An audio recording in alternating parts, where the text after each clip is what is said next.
Today, we're going to dive into something really fascinating, the incredible power of opposites. We're going to look at how two people who seem like they're from different planets can actually use those differences to build something way stronger together than either of them could alone. Yeah, it's a feeling a lot of us know, right?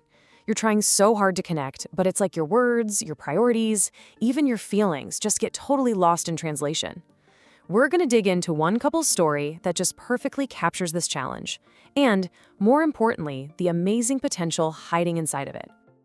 So, let's meet our first personality. We'll call her the Turbulent Champion. Her type is ENFP. Now that means she's driven by exploring all kinds of new ideas and possibilities. She lives by this really strong internal moral compass, valuing authenticity and connection above pretty much everything else. And that T for turbulent, that means she's also super sensitive to stress and emotional feedback. And then you've got her partner, the assertive hybrid. Now, his personality is a really interesting, unique blend. Sometimes he's relational, like an ENFJ. Other times he's super strategic, like an INTJ. And sometimes he's all about logistics, like an ISTJ. But the one thread that ties it all together is that he is a pragmatic thinker. He needs structure, he's decisive, and he's emotionally solid. Really resilient when things get stressful. So, boom, right away you can see the contrast. Her world is all about creative energy, emotional spontaneity. His world, it's built on a foundation of structured logic and careful planning. You see, they're just fundamentally wired differently, which totally explains why it feels like they're operating on completely different wavelengths. But here's the hopeful part, and this is really the whole point. This isn't just about conflict. Think of this as a guide. It's a roadmap that shows how these exact points of friction, when you understand them and navigate them the right way, can actually become the foundation of a partnership that's not only compassionate, but truly visionary. All right, so if we're going to build that bridge, we've got to get under the hood, right? We need to decode their unique operating systems. This slide just lays it out perfectly, using what's called the Big Five personality traits. On the left, you see her heart is kind of exposed to the storm. That represents high neuroticism. She's just more sensitive and feels stress more deeply. This is also tied to her high openness, which makes her so imaginative. But on the right, he's like an anchor, steady, resilient. That's low neuroticism and high conscientiousness, meaning he's organized, he's responsible. This basic difference in how they experience and handle stress is a huge source of their conflict. Okay, now let's get a little nerdy for a second to understand why they operate so differently. Her main way of seeing the world is through what's called NE, or extroverted intuition.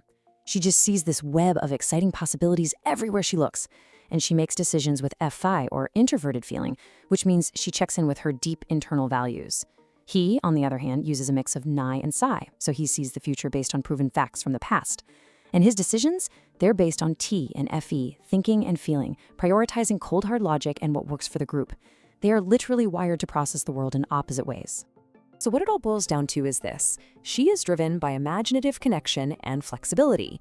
He is driven by stability and logic. And these aren't just, minor preferences. These are their core drivers. So when these drivers are pulling in totally opposite directions, well, you can guess what happens. Clashes are pretty much guaranteed. Okay, let's get out of the theory and see how this actually plays out in real life. We're going to look at the 5 biggest, most common fights that pop up because of these different operating systems. And first up, we have the classic, the epic battle, spontaneity versus structure. This fight shows up in everything, from what to do on a Saturday to how to load the dishwasher. She thrives on flexibility. He absolutely relies on plans and predictability. So from her point of view, his constant need for structure feels suffocating, like he's micromanaging her. She feels like a child, like her judgment isn't trusted. And what does that do? It makes her want to rebel against the very structure he's trying to put in place. But if you look at it from his side, her spontaneity isn't freedom, it's just plain chaos. When she changes plans at the last minute or just runs late, he doesn't see it as being flexible. He sees it as a lack of respect for his time, for their plans. So he feels like he has to step in and take charge, otherwise everything will just fall apart. The next major clash, and this one is a biggie, comes from their totally different emotional styles. When stress hits, her turbulent nature means her emotions go from 0 to 60. His assertive side kicks in, and he stays calm, cool, and collected. You'd think that would help, but this difference, it's explosive. See, he genuinely doesn't get it. He thinks he's helping. In his mind, he's being the steady ship in the storm. But to her, his calm rationality feels like he's dismissing her feelings. When what she's really looking for is empathy, his logic just makes her feel invisible, which makes her ramp up her emotions even more, just trying to get a reaction. And this right here is where things get really dangerous. A researcher named John Gottman discovered that happy, stable couples have what he calls a magic ratio, at least 5 positive interactions for every 1 negative one. These repeated, unresolved fights tip that scale in the wrong direction, bit by bit, eroding the very foundation of the relationship. So after all that, how do you fix it? Well, the goal isn't to eliminate the differences. The goal is to build a bridge between them. It's time to pivot from friction to synergy. The key is this really powerful idea called complementarity. It's the idea that your differences aren't a bug, they're a feature. When you handle them with respect, your opposing traits can actually become these amazing balancing strengths where you each fill in the other's gaps perfectly. Just look at how this completely flips the script on their biggest clashes. Her spontaneity plus his structure, that's visionary ideas that actually get done.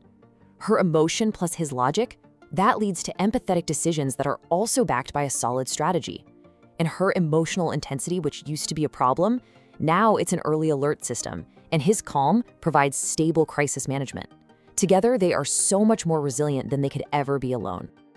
And listen, this isn't just some feel-good theory. Building this bridge is a real, practical, step-by-step process. Let's look at a concrete roadmap for how to do it.